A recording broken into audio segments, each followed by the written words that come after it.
Tell me one word that comes in your mind when you hear GDC Chavatta Khal. Friends. Confidence. Memories. चुनाव. Lockdown. Heaven. Can't describe in a single word. Most precious time. The best part of my life. अविस्मरणीय. Hello, I am Shubham. GDC Chaubatta खाल में मेरा 2013 से 16 तक विज्ञान संकाय का विद्यार्थी रहा हूँ मैं वहाँ पे, और करंटली मैं पीएचडी रिसर्च स्कॉलर हूँ ट्रिपल आईटी जबलपुर में। जीडीसी चौबट्टा खाल की बात करें तो वहाँ पे आपको पढ़ाई के लिए बेस्ट माहौल मिलता है, और जो वहाँ की फैकल्टी का भी काफ़ी सपोर्टिव रोल रहता है। कम शब्दों में बयां करना हो तो मैं यही कहूँगा कि वहाँ पे बेस्ट फ्रेंड मिलेंगे आपको, बेस्ट इन्वायरमेंट है वहाँ पे, और सबसे मेन चीज़ लाइफ टाइम मेमोरी रहेंगी आपके साथ। Thank you. और मैं आपको एक बहुत रियर चीज़ बताती हूँ, शायद ही किसी ने नोटिस की होगी कि जब आप यहाँ पे 6 बजे आओगे तो आप देखोगे कि जो दीवा माउंटेन रेंज है, यहाँ से जब सूर्योदय होता है तो सबसे पहले जो है दीवा में सूर्य की किरणें पड़ती हैं, और उसके बाद जो है सबसे पहले जो है सूर्य की किरणें कॉलेज में पड़ती हैं।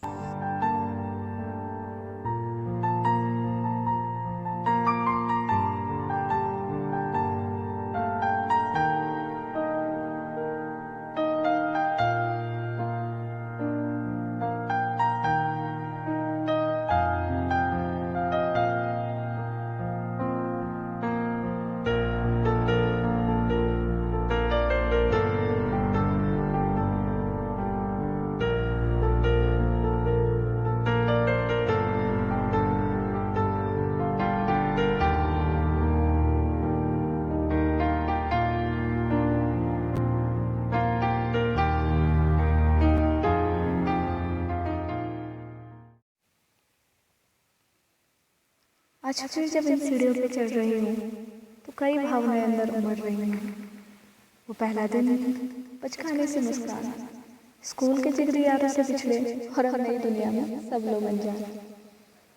इस मैदान पर बैठ कई यार बने, और न जाने किन किन अतरंगी बातों पर हंसी के ठहाके लगे। कभी क्लास में जाने का मन तो कभी टीटी के लिए क्लासेस बंक किए, और एनएसएस कैंप में न जाने कितने फन किए। वो 30 रुपए का टोकन पाने के लिए हर रेस में हमने दौड़ लगाई, और कॉलेज के बाद होटल्स में न जाने कितने बर्थडे पार्टी मनाई। पर फिर भी बड़े उतावले थे यहाँ से जाने को, जिंदगी का अगला पड़ाव पाने को। पर न जाने क्यों अब दिल कुछ और चाहता है। इन्हीं यादों में कहीं हो सा जाता है, और फिर से ये जिंदगी पाने को दिल उमड़ जाता है। Hey guys, welcome back to the new video. तो आज हम आए हैं राजकीय महाविद्यालय चौबट्टा खाल। तो मैंने यहाँ से ग्रेजुएशन किया है, और आप जैसे देख सकते हो कि ये प्रकृति की गोद में बसा हुआ एक महाविद्यालय है, और ये जो है हमेशा चौबट्टा खाल का सेंटर ऑफ अट्रैक्शन रहता है। एनीवन कोई भी अगर चौबट्टा खाल विजिट करता है तो एटलीस्ट वन टाइम वो कॉलेज आता ही आता है। तो चलो मैं आपको इस कॉलेज के बारे में कुछ इंटरेस्टिंग और न्यू फैक्ट बताती हूँ कि क्यों ये कॉलेज इतना स्पेशल है। तो जब मैंने यहाँ से ग्रेजुएशन किया था उस टाइम पे यहाँ पे जूलॉजी बॉटनी की क्लासेस चलती थी, और ये हमारा जो है छात्र संघ कक्ष था, जो कि अब वहाँ शिफ्ट हो गया है। और अब मेरे ख्याल से पूरा जो है आर्ट्स और साइंस डिपार्टमेंट सब अबव बिल्डिंग में जो है शिफ्ट हो चुके हैं। प्रिंसिपल ऑफिस भी पहले पीछे था, और अब वो है न्यू बिल्डिंग में, सब कुछ नई बिल्डिंग में शिफ्ट हो गया है। तो अगर आपने यहाँ पे 2015 से पहले ग्रेजुएशन किया होगा तो आप अब देख रहे होंगे कि सारे के सारे डिपार्टमेंट जो है न्यू बिल्डिंग में शिफ्ट हो गए। तो ये कॉलेज की सबसे ओल्डेस्ट बिल्डिंग है, मतलब कॉलेज बनाने की नींव इसी बिल्डिंग से रखी गई थी। तो उस टाइम पे दीनदयाल नवानी जी, भैरत दत्त नवानी जी, शिव सिंह जी जो कि प्राचार्य थे देवराज खाल के, इत्यादि लोगों को अध्यक्ष, कोषाध्यक्ष का प्रभार सौंप दिया गया था, और इन्हीं लोगों के द्वारा जनता से पैसा इकट्ठा किया गया था इस बिल्डिंग को बनाने के लिए।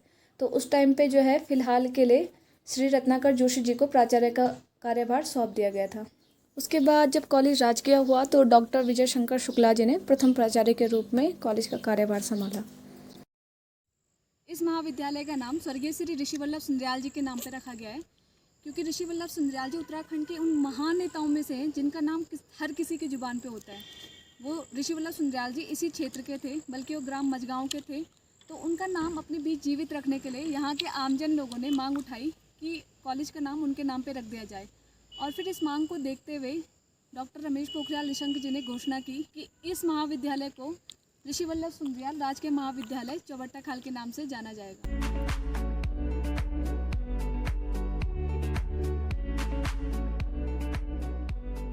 क्योंकि कॉलेज लाइफ हमारी ज़िंदगी का सबसे मेमोरेबल पार्ट होता है, तो मेरी भी और आपकी भी यहाँ से बहुत सारी यादें जुड़ी होंगी।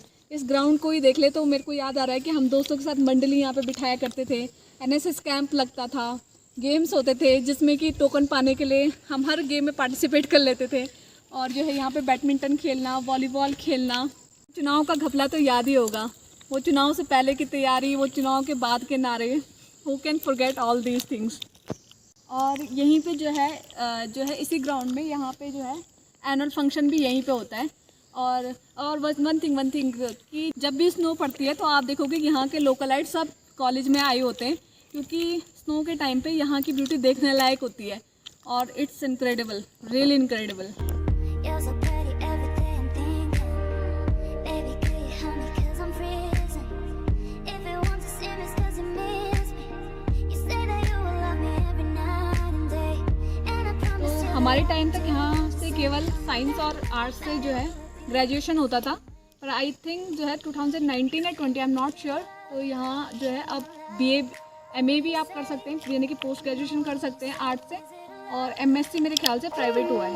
You're easy to love, yeah, it's so easy to love.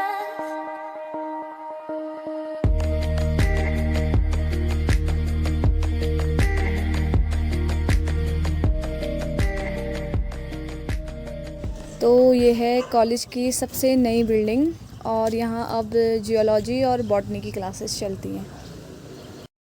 ये जो बिल्डिंग आप नीचे देख रहे हैं, हमारे टाइम पे यहाँ पे हिंदी की, इंग्लिश की क्लासेस यहीं चलती थी और इवन मैथमेटिक्स की क्लास भी यहीं चलती थी। और अब ये पूरा प्रशासनिक भवन बन चुका है, मतलब जैसे प्रिंसिपल ऑफिस यहीं है, लाइब्रेरी यहीं है, स्टाफ रूम यहीं है, तो ये पूरी बिल्डिंग जो है प्रशासनिक भवन है।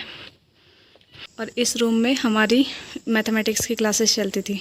और ये है वॉल ऑफ हीरोज़, ये सभी महान योद्धा कारगिल युद्ध में शहीद हो गए थे, तो उनको सम्मान देने के लिए हर एक कॉलेज में वॉल ऑफ हीरोज़ बनाई गई है। Apart from academic details, I want to tell you one thing, that this place is totally healing place. Please don't underestimate my words.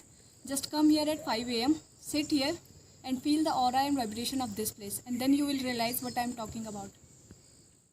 तो अगर आपने भी इस कॉलेज से जो है ग्रेजुएशन किया है, तो आप किस ईयर में पास आउट हुए हैं ये हमारे साथ ज़रूर शेयर कीजिएगा, और आपकी जो भी मेमोरीज कॉलेज के साथ जुड़ी हुई है वो भी कमेंट बॉक्स में लिखेगा। तो इट्स माय पर्सनल एक्सपीरियंस कि जब हम किसी रूरल कॉलेज में पढ़ रहे होते तो हमारी बहुत सारी एक्सपेक्टेशन होती है कि हम बाहर जाएं, बड़े बड़े कॉलेजेस में पढ़ें। तो ये मेरा मानना है, ये फिर ये मेरा एक्सपीरियंस है कि I want to tell you that opportunities हर जगह होती है, लेकिन जब बड़े कॉलेजेस में जो अपॉर्चुनिटीज़ होती है, अगर आप अपॉर्चुनिटी ग्रैब नहीं करते हो ना, तो बहुत सारे बच्चे होते हैं आपको रिप्लेस करने वाले। और हाँ, आपको कोई नहीं कहेगा कि डू दिस डू दैट और ग्रैब समथिंग, बट जब आप यहाँ होते हो तो आपको यहाँ पे बहुत सारे लोग मिलेंगे जो आपको अपलिफ्ट करेंगे और अपॉर्चुनिटीज़ आपके हाथ में खुद आएंगी। तो प्लीज़ डोंट कंप्लेन और take the advantage of the things around you. तो गाइस, अगर आपने यहाँ से ग्रेजुएशन किया होगा तो आई होप आपकी यादें जो है ताज़ा हो गई होगी, और अगर आप नए हैं तो आपको इस जगह के बारे में जान के बहुत अच्छा लगा होगा। तो व्हेनेवर यू कम चौबट्टा खाल, तो प्लीज़ कॉलेज ज़रूर विजिट कीजिएगा, and please do like and subscribe and share the video. Yeah, I can even focus on sleeping. You're so pretty every day I'm thinking, baby, could you help me 'cause I'm freezing. If you want to see me, it's 'cause you miss me. You say that you will love me every night and day, and I promise you that I will do the same. I know that nobody will love you the same way. Yeah, you're so easy to love, and I like when you say I'm the one. You're so